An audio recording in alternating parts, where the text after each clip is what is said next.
எல்லா தொடக்கங்களுக்கும் முழு முதலா வணங்கப்படுகின்ற தெய்வம் அவருதான் கணநாதர். விநாயகர் தடைகளை நீக்கக்கூடிய கருணை மூர்த்தி. தன் தாயோட கட்டளைய உயிர் மூச்சா காப்பாத்தின சிறுவன் முழு முதல் கடவுளாக உயர்ந்த கதை. ஒரு நாள் கைலாச மலையில பார்வதி தேவி எப்படி சிவகணங்கள் மகாதேவரோட பேச்சுக்கு அடிபணிகிறார்களோ அது போல தாம் பேச்ச மட்டுமே கேட்கக்கூடிய ஒரு கணன் அல்லது காவலன் தனக்கு வேணும்னு நினைச்சாங்க. அவங்க குளிச்சிட்டு இருந்தப்போ தன் உடலில் உள்ள அழுக்கிலிருந்து ஒரு பையனை உருவாக்கி தன் அருளால அந்த பையனுக்கு உயிரும் கொடுத்தாங்க. அழகான அந்த பையனுக்கு கணன்னு பேர் வச்சாங்க.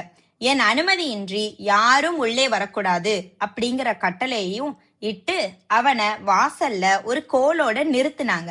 சிறிது நேரத்துக்கெல்லாம் சிவபெருமான் வந்தாரு. அவரு தேவியோட கணவர் அப்படிங்கிற விஷயம் தெரியாத அந்த பையன் அவர் வழிய மறிச்சான். சிவகணங்கள் எல்லாம் அவனை பார்த்து கிண்டல் பண்ணாங்க, மிரட்டினாங்க, பேசி கூட பார்த்தாங்க.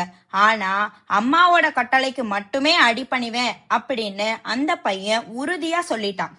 பயங்கரமான சண்டை வந்தது. நந்தியும் பிரிங்கியும் அவன் கால்களை பிடிச்சாங்க.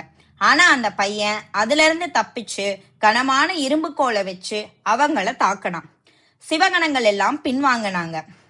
பார்வதி தேவியோட தோழிகள் அவங்க கிட்ட வந்து கணனோட வீரத்தை பத்தி சொன்னாங்க. மேலும் விஷ்ணு, பிரம்மா, தேவர்கள் எல்லாம் வந்துட்டு இருக்கிறதாவும் சொன்னாங்க. தேவிக்கு அளவற்ற மகிழ்ச்சி, பெருமையும் கூட. ஆனா அதே நேரத்துல கணனோட பாதுகாப்புக்காக 2 சக்திகளை உருவாக்கி கணனுக்கு எந்த பாதிப்பும் ஏற்படாத மாதிரி காக்கணும் அப்படின்னு அந்த சக்திகளுக்கு உத்தரவிட்டாங்க. பூமியே நடுங்குச்சு, ஆகாசமே சுழண்டது. ஆனா ஒரு சிறு குழந்தை பெரிய படைய எதிர்த்து நின்னதை பார்த்த வீரர்கள் எல்லாம் அதிசயிச்சாங்க. அப்போ சிவனும் விஷ்ணுவும் இந்த பையனை நிறுத்துறதுக்கு வல்லமை மட்டும் போதாது, யுக்தியும் தேவைன்னு முடிவு பண்ணாங்க. விஷ்ணு மாயையால ஒரு இடைவெளிய உருவாக்குனாரு. சிவன் திரிசூலத்தால கணனோட தலைய வெட்டினாரு. மகன் கொல்லப்பட்டதை தெரிஞ்சுக்கிட்ட பார்வதி தேவிக்கு ரொம்ப கோபம் வந்தது. அந்த கோபத்தை பார்த்து பிரபஞ்சமே நடுங்குச்சு.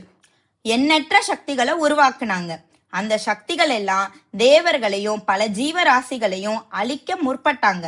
அப்ப தேவர்களும் முனிவர்களும் ஜீவராசிகளும் தேவியை நோக்கி வணங்குனாங்க. பாடல்கள் வாயிலாகவும் பிரார்த்தனைகள் மூலமாகவும் சமாதானம் செய்ய முயற்சி செஞ்சாங்க. மனசு முழுக்க வேதனை இருந்தாலும் தேவி இந்த உலகத்துக்கே அம்மா இல்லையா, அதனால இறங்கி வந்து ஒரு நிபந்தனை வச்சாங்க. தன்னோட மகன் திரும்பவும் உயிரோட வரணும். அவன் அம்மா மேல வச்சிருந்த அளவற்ற அன்புக்கு ஏற்ற மரியாதை அவனுக்கு கிடைக்கணும்னு சொன்னாங்க. அத சிவபெருமான் ஆமோதிச்சாரு. தன் கணங்களுக்கு வடக்கை நோக்கி இருக்கக்கூடிய முதல் உயிரினத்தோட தலைய கொண்டு வரும்படியும் உத்தரவிட்டாரு. அவங்க ஒரே தந்தமுடைய யானையுடைய தலைய கொண்டு வந்தாங்க. அந்த யானை தலைய பையனோட உடலோட பொருத்தி புனித நீரை ஊற்றி மந்திரங்கள் ஓதி உயிரையும் கொடுத்தாங்க. குழந்தை கண் விழிச்சது. பார்வதி தேவி மகிழ்ச்சிக்கு அளவே இல்லை. கணனாக இறந்த குழந்தை கணேசனாக மீண்டும் உயிர் பெற்றான். மும்மூர்த்திகளான சிவன், விஷ்ணு மற்றும் பிரம்மா கணேசனை கணபதியாக சிவகணங்களுடைய தலைவனாக முடிசூட்டி அபிஷேகமும் பண்ணாங்க.